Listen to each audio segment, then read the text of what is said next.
देश का किसान भारत कृषि प्रधान देश का किसान क्षेत्र, भाषा, जाति, धर्म और फसल चक्र के हिसाब से बटा हुआ कृषि प्रधान देश होने के बावजूद देश के किसान की आर्थिक स्थिति खराब। रूपाली ताई ने अभी कहा कि देश आजाद हो गया लेकिन किसान आजाद नहीं हुआ। बिल्कुल ठीक कहा आपने। नीतियां वही जिन नीतियों के माध्यम से अंग्रेजों ने इस देश के किसान का शोषण किया, इस देश के संसाधनों का दोहन किया, उन्हीं नीतियों के माध्यम से देश की आजादी के 70 साल के बाद भी देश की सरकारें राज कर रही हैं। आजादी के बाद हमने सोचा था कि हम आजाद हो गए। एक आजाद देश में हम अपनी जमीन के मालिक, हम अपनी मर्जी से निर्णय ले सकते हैं, हम अपनी मर्जी से फसल पैदा कर सकते हैं, हम कृषि के माध्यम से किसान की जमीन को छीना जाता रहा। 2013 के बाद एक परिवर्तन आया, एक उम्मीद बनी, थोड़ा परिवर्तन था, बहुत बड़ा परिवर्तन नहीं था। एक उम्मीद बनी कि किसान को कुछ आजादी मिलेगी। 2015 में दोबारा से उसी चक्र में जो नई सरकार 2014 में बनी, उसने पहला कार्य ये किया कि कृषि ग्रहण अधिनियम में परिवर्तन करने के लिए ऑर्डिनेंस लेके आए। पहला कदम था। मैंने हिंदुस्तान के इतिहास में नहीं देखा एक ही विषय को लेके 6 महीने के अंदर 3 दफे ऑर्डिनेंस आए, विद इन 6 मंथ 3 टाइम। वो उस टाइम की राजनीतिक हालात ऐसी थी, उसको दिल्ली में पास नहीं करा पाए। उसके 2 कारण थे। एक तो राज्यसभा में उनकी मेजॉरिटी नहीं थी, एक देश का किसान आंदोलन उनका दिल्ली में विरोध कर रहा था। लेकिन उसके बाद क्या किया उन्होंने? उसके बाद उन्होंने स्टेट को पावर दे दी और स्टेट को ये बोल दिया आप जैसा चाहें इसको बदल सकते हैं। जो काम दिल्ली से नहीं हो सकता था उसको राज्यों सरकारों के द्वारा करवा दिया गया। हम फिर उसी गुलामी के दौर में आ गए। हर राज्य सरकार ने उसको पूंजीवाद की तरफ, किस तरह से पूंजीवाद का फायदा होगा, उस कानून को तोड़ मरोड़ के दोबारा हमारे सामने रख दिया। चंद्रशेखर जी कह रहे थे सत्ता कौन चलाता है? उन्होंने ठीक कहा, हम अमेरिका को दोष देते हैं, सत्ता अमेरिका नहीं चलाता, अमेरिका का पूंजीपति चलाता। आज से 150 साल पहले अमेरिका में भी 70% किसान थे और आज अमेरिका में 1% भी किसान नहीं है। ये पूंजीवाद ने सबसे पहले अमेरिका के किसान को खाया, पूंजीवाद ने यूरोप के किसान को खाया। यूरोप में किसी भी देश में 8% से ज्यादा किसान नहीं। स्पेन में 8% है, जर्मन में 4% है, फ्रांस में 3.5% है। पूरी दुनिया में उन्होंने किसान को खत्म करके मजदूर बना दिया। वही ताकत, वही नीतियां हिंदुस्तान में बार बार जोर लगा रही हैं। हिंदुस्तान में वैसे तो किसान जनसंख्या का इतना घनत्व है, किसान के पास जमीन नहीं, बहुत कम जमीन, और पूंजीपति को यह पता है कि हिंदुस्तान के किसान को मारना बहुत आसान है। छोटा किसान, एक धक्के में हिंदुस्तान के किसान को मारा जा सकता है। पूरा षड्यंत्र आपने जिक्र किया, दुनिया में व्यापार शुरू हुआ तो गेट बना। गेट के माध्यम से दुनिया में उन्होंने कहा कि कोई एक ऐसी संस्था होनी चाहिए जिसके माध्यम से दुनिया में व्यापार किया जा सके। गेट बना, एक एग्रीमेंट हुआ ट्रेड एंड टैरिफ को लेके और पूरी दुनिया में उससे व्यापार चलना शुरू हुआ। उसके दुष्प्रभाव आए हम पे। किसान को नहीं पता कि उसको भाव क्यों नहीं मिलता। जब भी किसान की फसल आने का टाइम होता था, वही पूंजीवादी ताकतें उस चीज को बाहर से मंगा के हिंदुस्तान के बाजार में डाल देती थी और हिंदुस्तान का किसान जिस टाइम मंडी में जाता था वो भाव के लिए तरसता था। मैं पीछे बहुत पुराने इतिहास में नहीं जाना चाहता, अभी बता रहा हूं। आज से 15 दिन पहले हिंदुस्तान की जो एक सेक्रेटरी, फूड सेक्रेटरी, उन्होंने भारत सरकार को एक पत्र लिखा कि हिंदुस्तान में मक्का की कमी, 35 लाख टन मक्का विदेश से मंगाने की परमिशन दी जाए जिसपे कोई ड्यूटी ना हो। ये अभी 15 दिन पहले का पत्र है। हम मक्का बो रहे, अभी मक्का बोई है हमने 15 दिन पहले। हम 2 महीने के बाद हम मक्का बाजार में बेचने जाएंगे। बाजार में संदेशा चला गया है कि 35 लाख टन मक्का बाहर से मंगाई जा रही है। भाव मिलेगा ही नहीं। पूरा किसान जो मक्का पैदा करता वो अकेले मक्का के किसान के साथ नहीं होता। गन्ने का सीजन होता है तो चीनी के किसान के साथ होता है। जब भी चीनी हमारा गन्ना तैयार होके हम मार्केट की तरफ बढ़ते हैं तो ब्राजील से चीनी मंगा ली जाती है। जब भी हमारी दलहन तैयार होती है, जब हम दलहन को बेचने बाजार की तरफ जाते हैं तो अफ्रीकन कंट्रीज से और ये पूरब से वो दलहन मंगा के इंपोर्ट करके हमारे बाजार में डाल दी जाती। किसान को पता ही नहीं कि उसको मार कौन रहा। उसको मार रहा है पूंजीवाद और उसको मारने में मदद कर रहे हैं दिल्ली की सरकार और दिल्ली की ब्यूरोक्रेसी। दिल्ली की ब्यूरोक्रेसी में जो लोग बैठे हैं उनको देश और देश के किसान से मतलब नहीं, वेस्टर्न सोच के साथ वो लोग बैठे हुए। एक दफे राकेश जी और हम मिलने गए फूड सेक्रेटरी से और हमने कहा आप बाहर से चीनी मंगा रहे, हमारे पास सरप्लस, कहना हमारा ये काम नहीं है। हम तो कॉमर्स मिनिस्ट्री तो ट्रेड को देखती है और ट्रेड के जो नियम है उसके हिसाब से हम काम करते हैं। किसान का क्या होगा, क्या इफेक्ट पड़ेगा, वो हमारा काम नहीं है। वो दूसरे मंत्रालय वेलफेयर के लिए जो देखते हैं वो देखेंगे, कोई नहीं देखता। पवार साहब कृषि मंत्री थे, हम अनेक दफे मिलते रहते थे और अनेक दफे इन बातों को वहां रखते रहते थे। लेकिन पूंजीवाद इतना हावी देश में, दिल्ली में जो नेता जिनको आप नेता बना के भेजते हैं वो पूंजीवाद उनको दबा देगा। कुछ तो करना नहीं चाहते हैं, कुछ कर नहीं पाते हैं। 2 तरह के नेता हैं आपको। इस पुस्तक में चर्चा हुई है जब एग्रीकल्चर वो जो गेट बना था, गेट में एग्रीकल्चर नहीं था, कृषि उसके अंदर नहीं थी। दुनिया के पूंजीपति ने सोचा कि अब इंडस्ट्री में स्टैग्नेशन आ गया, ठहराव आ गया, इंडस्ट्रियल प्रोडक्ट बिक नहीं रहे हैं, तो तमाम पूंजीपति का डाइवर्ट हुआ ध्यान के एग्रीकल्चर सेक्टर में घुसा जाए। और एग्रीकल्चर में घुसने के लिए गेट को चेंज करने के लिए एक कमेटी बनी, डुंकल कमेटी। डुंकल कमेटी ने डुंकल ड्राफ्ट के नाम से ड्राफ्ट तैयार किया और जिसमें यह तय किया गया कि खेती से उत्पादन हम करते हैं उसका समावेश भी व्यापार में कर लिया जाए। हम लोग उसी समय से उसका विरोध कर रहे हैं क्योंकि एग्रीकल्चर हिंदुस्तान में जो खेती है वो व्यवसाय नहीं है।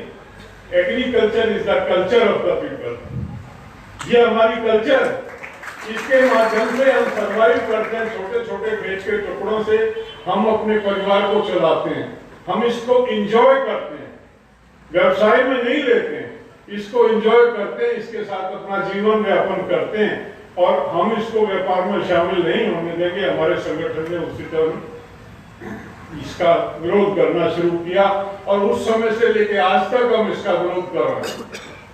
WTO में हमारे जैसे और संगठन थे देश के, और हमारे ही संगठन नहीं, कुछ दूसरे संगठन थे। उस समय यहाँ महाराष्ट्र में शिवसेना थी, बाला साहब ने एक बड़ा हमको सपोर्ट किया था। यहाँ से लेफ्ट के लोगों ने एक बहुत बड़ी मीटिंग की थी, वीपी सिंह ने एक बहुत बड़ी मीटिंग की थी। इस तरह से जब हमने ये आंदोलन चलाया तो हमको मदद मिली और देश में WTO के खिलाफ वातावरण तैयार हुआ। उसका नतीजा हुआ 2003 दोहा राउंड में WTO जो साइन किया गया उसमें एग्रीकल्चर को बाहर रखा गया। आज भी WTO से एग्रीकल्चर बाहर है, लेकिन पूंजीवाद से लड़ना इतना आसान नहीं। उन लोगों ने उसका FTA फ्री ट्रेड एग्रीमेंट करने, region to region free trade agreement करने शुरू कर दिए और उनके माध्यम से वो ट्रेड फिर चल रहा, जिससे देश का किसान बर्बाद हो रहा। मैं ये लंबी बात इसलिए बता रहा हूं कि आप किसान, आपको पता होना चाहिए दुश्मन कौन और आपको मारने की नीतियां कहां बन रही है, कौन बना रहा, क्यों आपको अपनी फसलों का भाव नहीं मिल पा रहा, किस वजह से आपकी खेती बर्बाद होगी।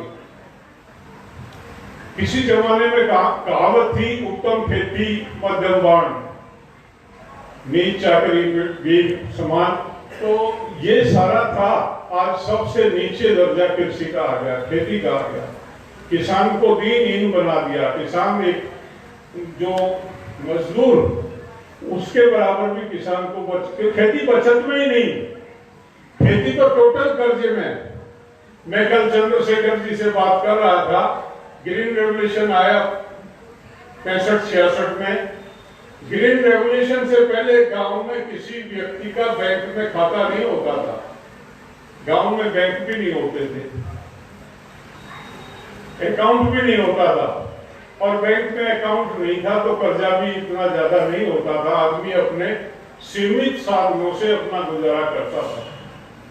जो केमिकल फार्मिंग शुरू हुई, जब आप केमिकल फार्मिंग शुरू करोगे तो आपको पानी चाहिए।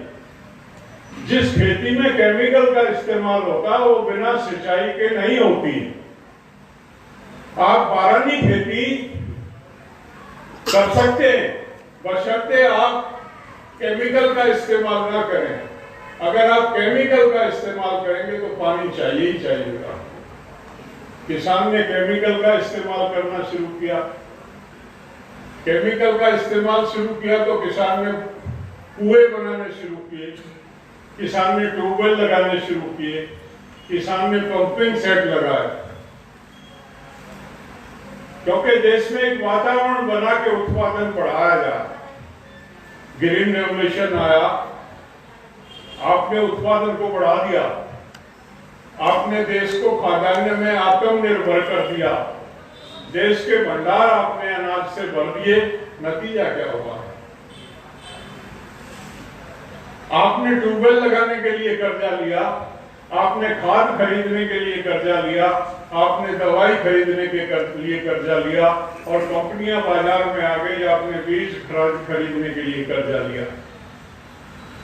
आपने उत्पादन बढ़ाया, उत्पादन बढ़ाने की वजह से बाजार में आपको भाव नहीं मिला, क्योंकि बाजार में जितना ज्यादा सामान आता है उतना ही भाव नीचे जाता।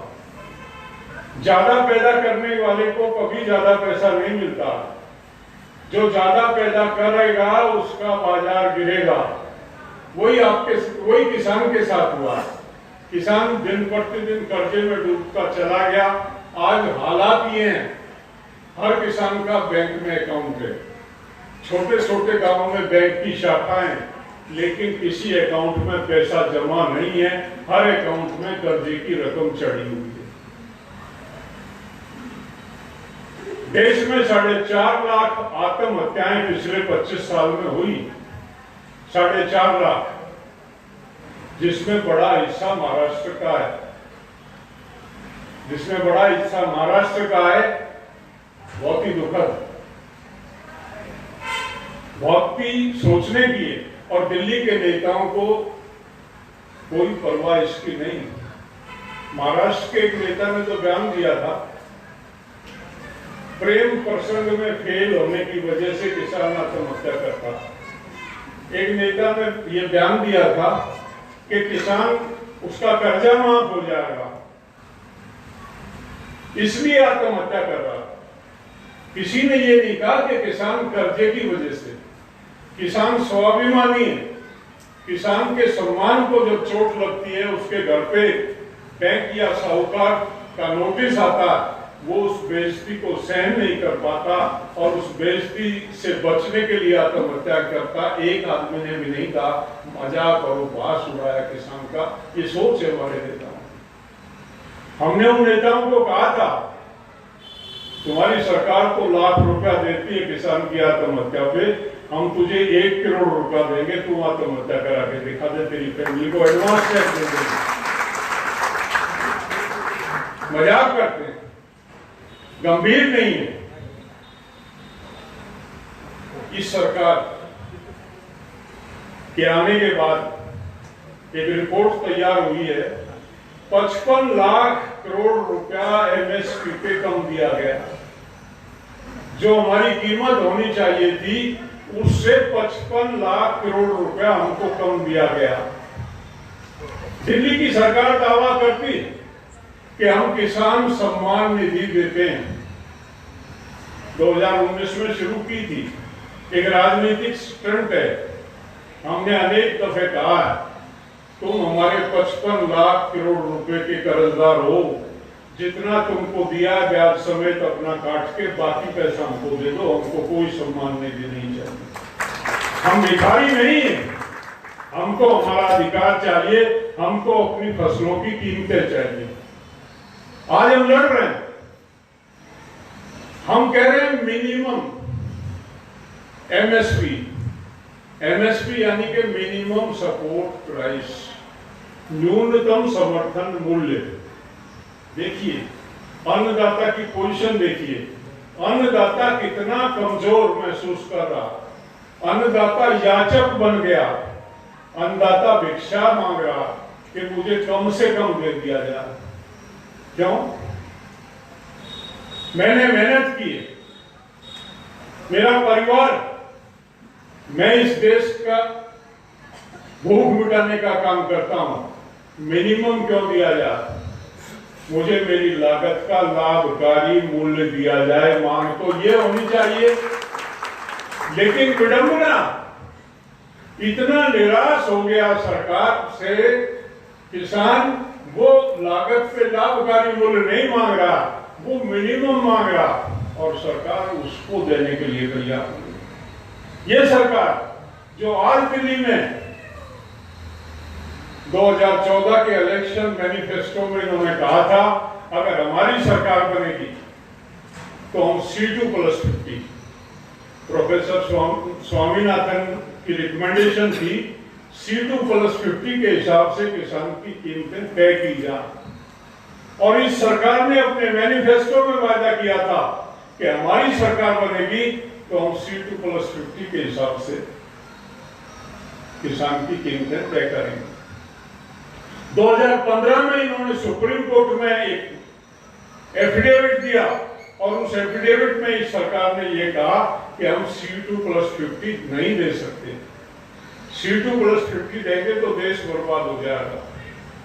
जब आपने वादा किया था और उस वादे पे किसान ने झांसे में आके आपको वोट दिया था, तो उस सरकार को सत्ता में रहने का अधिकार नहीं है, उसी टाइम रिजाइन करना चाहिए। अगर नैतिकता होती तो सरकार को उसी टाइम रिजाइन करना चाहिए था। ये इतने बेशर्म लोग, इतने निर्लज्ज लोग हैं ये कि सत्ता में बैठे। ये प्रधानमंत्री जब गुजरात का मुख्यमंत्री था, फाइनेंशियल एडवाइजरी कमेटी बनी थी जिसका ये चेयरमैन था 2011 में। उस कमेटी की रिपोर्ट थी कि एमएसपी को लीगल गारंटी दिए बगैर किसान सरवाइव नहीं कर सकता। ये नरेंद्र मोदी की रिपोर्ट, जब नरेंद्र मोदी की रिपोर्ट, नरेंद्र मोदी को तो पता होगा ना, ये रिपोर्ट वहां पे रखी हुई है दिल्ली में, तो दूसरी कमेटी बनाने की जरूरत क्या है? अभी 4 साल से एक कमेटी बना रखी इन्होंने, जिसको ये काम दे रखा है कि एमएसपी कैसे दी जाए। जब कमेटी नरेंद्र मोदी के नेतृत्व में बनी थी और कमेटी ने रिपोर्ट दे रखी है, नरेंद्र मोदी ने भारत सरकार को लिख रखा है कि एमएसपी की गारंटी दिए बिना किसान जिंदा नहीं रह सकता, तो किस रिपोर्ट की बात का इंतजार कर रहा है? देना नहीं चाहता, झांसे देते हैं। और हिंदुस्तान के लोगों की ये मेंटलिटी है, वो किसी भी बात को 6 महीने के बाद भूल जाते हैं। कितना ही तकलीफ पाए, 6 महीने पुरानी बात को याद नहीं रखते। किसी को पता है 2011 में रिपोर्ट आई थी, नरेंद्र मोदी ने दी थी, याद ही नहीं रखते बात। उसी का फायदा उठाते, उसी का लाभ उठाते हैं। इनको पता है कि 6 महीने के बाद सब भूल जाए। ये लाभ उठाते हैं हमारी आपसी फूट का, ये लाभ उठाते हैं भाषा की भिन्न। जिस दिन देश का किसान किसान बन के वोट देगा, उस दिन सारी समस्याओं का निराकरण हो जाएगा। लेकिन देश का किसान किसान नहीं है, वो 5 साल किसान रहता है, 5 साल वो सरकारों को गालियां देता, सरकार को कोसता, अपनी बर्बादी का रोना रोता, लेकिन जब चुनाव आता, मैं जाट बन जाता हूँ, आप मराठी बन जाते हैं, कोई गुर्जर बन जाता है, अहीर बन जाता है, हमारी अनेक जातियां हो जाती हैं, हम हिंदू मुसलमान हो जाते हैं, हमें मतलब इतना विभाजन हो जाता है, हम भूल जाते हैं कि हम किसान हैं, हमारी जीविका खेती के माध्यम से चलती है, हमारी रोजी रोटी का सोर्स एक है, उस बात को भूल के और हम अपनी जातियों में झगड़ा करने लग जाते हैं। इनको हमारी कमजोरी का पता है, पिछले 70 साल से हमारी इसी कमजोरी का लाभ उठा के दिल्ली में चोरों और बदमाशों के हाथ में सत्ता आती रही है। सोचना पड़ेगा। मैं बधाई देता हूं, आप गई दिल्ली, आपने ये बिड़ा उठा। इनका पत्र गया तो हमने सोचा पता नहीं क्या कार्यक्रम में, हमने ज्यादा सीरियस नहीं लिया। आप दिल्ली गई तो आप साथ थे, तो हमको लगा कि ये गंभीर और किसान के लिए कुछ करना चाहते हैं। हमने इनसे ये नहीं पूछा कितने लोग इकट्ठा होंगे, क्योंकि हम पॉलिटिकल नेता नहीं, हम तो प्रचारक हैं। हम तो किसान के मुद्दों को लेके प्रचार करते हैं। उस प्रचार में 10 आदमी आए, 100 आदमी आए, 200 आदमी आए, हमको उससे कोई फर्क नहीं पड़ता। पूछा ही नहीं हमने इनसे। अगर किसी लीडर के पास जाते तो वो कहता भीड़ कितनी हो जाएगी, आपसे पूछा हमने? पूछा ही नहीं हमने, क्योंकि हमको पता है भीड़ तो हम जानते हैं। किसान को जिस तरह से बांट रखा, अगर कोई पॉलिटिकल लीडर की मीटिंग होती तो टिकट मांगने वाले भविष्य में जो मौजूदा नेता हैं और जो भविष्य में नेता बनना चाहते हैं, वो अपने समर्थकों को लेके यहाँ हजारों की संख्या में आ जाते हैं, बिना बुलावे, बिना खर्चे के आ जाते हैं। आपने संघर्ष किया, आपने खर्चा दिल्ली जाना आना, ये व्यवस्थाएं सारी बनाना, कोई ऐसा नहीं, तो वो आप बधाई की बात है। और एक महिला होने के बावजूद इतना इस तरह का संघर्ष, तो हमने ये तय किया कि ये इतना जब कर रही हैं तो इनको मदद करनी चाहिए, इनको सपोर्ट देनी चाहिए। इनके माध्यम से अपनी बात महाराष्ट्र में पहुंचाने का हम लोग प्रयास करेंगे, हम चलेंगे जाएंगे और फॉर्मेलिटी नहीं करेंगे, तसल्ली से जाएंगे, तसल्ली से रुकेंगे, तसल्ली से लोगों को मिलेंगे। अगर 10 लोग भी इस बात को समझेंगे तो आने वाले समय की एक क्रांति का मशाल जलेगी, आंदोलन बनेगा। ये आप यहाँ से आए, अपने गांव से आए, निश्चित तौर पे आप यहाँ 2-2.5 घंटे से बैठे, तो आप कहीं ना कहीं खेती के बारे में आपके मन में एक चसक, एक पीड़ा, उसका समाधान भी चाहते हैं, उसके लिए काम भी करना चाहते हैं। मेरी आपसे ये निवेदन कि संघ शक्ति कलयुग है, कलयुग है ये। जो समाज इकट्ठा होगा वो जीत पाएगा, जो समाज बिखराव में होगा वो खत्म हो जाएगा। अगर खेती और किसानी को बचाना, 2 ही रास्ते हैं आपके पास, या तो 80% से 1% पे जाने की तैयारी कर लो जो अमेरिका में हुआ, या अपने वजूद को बचाने के लिए इकट्ठा हो जाओ, कोई संगठन बनाओ। हम बीकेयू का प्रचार नहीं कर रहे हैं कि हमारे संगठन से जुड़ जाओ, कोई तो संगठन बनाओ। महाराष्ट्र में लड़ाकों की भूमि, आप 10 दफे दिल्ली चले गए लाखों की संख्या में हथियार उठा के, दिल्ली में जब लड़ने चले गए, आज आप महाराष्ट्र में नहीं लड़ रहे हैं, क्या हो गया आपको? क्यों इतने कमजोर हो गए आप? हम तो सोच नहीं पाते हैं कि ये वही महाराष्ट्र, जब भी इस देश में कोई पीड़ा आई, महाराष्ट्र से लाखों लोग दिल्ली की तरफ बढ़े हैं। अब तो दिल्ली जाने की जरूरत नहीं, अब तो यहां इकट्ठा हो जाओ और इकट्ठा होकर इस पूंजीवाद के खिलाफ एक ललकार, एक आवाज उठा दो। ये कमजोर लोग, इनको भागने में देर नहीं लगेगी। आप इकट्ठा हो, आप सोचें, आप समझें, आप अपने लोगों में नेतृत्व चुने, नेता चुने, संगठन बनाएं, इकट्ठा हो, तब हम इस लड़ाई को लड़ पाएंगे। ना तो खेती और किसानी ज्यादा दिन की नहीं। आपके यहाँ तो रायगढ़ में हुआ ना 45,000 एकड़ जमीन, ये अंबानी अडानी, ये प्रधानमंत्री के जो 2 चंगू मंगू हैं, इन्होंने देश की 70% जमीन को खरीद लिया, बंदों पे कब्जा कर दिया। आप गए नहीं है कभी? हिमाचल प्रदेश के सेब के किसान को इसने बर्बाद कर दिया अडानी। जो लोकल बाजार था, पूरे लोकल बाजार पे कब्जा कर लिया। जो पुरानी मंडियां थी वो खत्म कर दी, 2 रुपए भाव ज्यादा देके पूरा सेब खरीदा इसने। आहिस्ता आहिस्ता मंडी खत्म हो गई, आज इसकी मोनोपोली है। आज सेब का भाव हिमाचल में 12 रुपए किलो। आपके यहाँ क्या भाव मिलता? 12 रुपए किलो है किसान के सेब का भाव। ये हम गए वहां पे, कश्मीर के किसान राकेश जी गए थे वहां।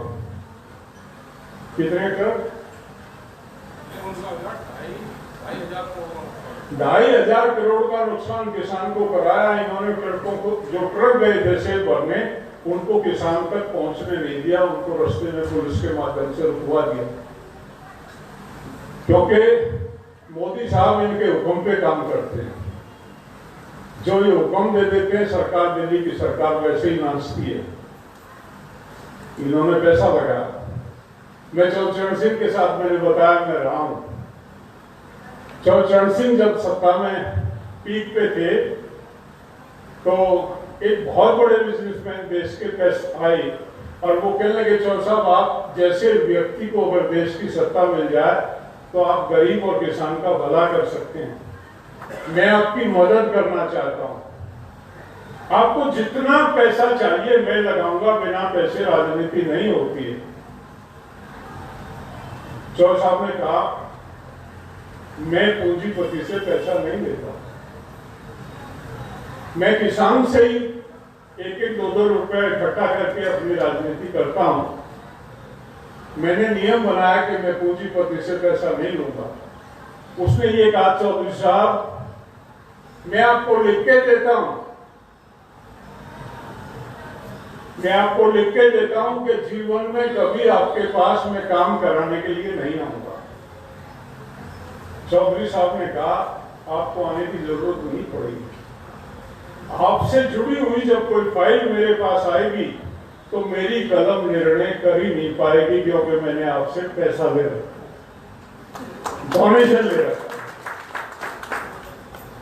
वो नेता थे और एक आज के नेता हैं जिनका 100% फाइनेंस इलेक्शन में ये दो लोग करते हैं। अब दो क्या, आपको इन्होंने बहुत सोर्स बना लिए, अब तो उजागर हुआ आपके सामने। इलेक्शन बोर्ड का केस आया आपके सामने। इस तरह से कोविड वालों को भी नहीं बख्शा इन लोगों ने। जिसको कोविड का लाइसेंस दिया गया उससे भी 500 करोड़ का डोनेशन दे रखा है उसको। तो आपके सामने सारी तस्वीर, आप किस तरह का नेता चाहते हैं, किस तरह की सत्ता चाहते हैं, आपको मनन करना पड़ेगा। ऐसा नहीं है कि आप यहाँ बैठ के गालियां देते रहें और आप सरकार से परेशान हैं और आप ये उम्मीद करें कि दिल्ली में राकेश टिकैत सरकार बदल देंगे। से कुछ नहीं कर सकते राकेश टिकैत उस दिन इफेक्टिव होंगे जिस दिन आप लोग सरकार बदलने का मन बना लेंगे और आप लोग खड़े हो जाएंगे। काफी देर होगी, मैंने बहुत समय ले लिया, लंबा विषय और मैं लंबा बोलने का आदि भी हूँ। अपनी बात को खत्म करूंगा। जय हिंद, जय महाराष्ट्र, जय छत्रपति शिवाजी महाराज।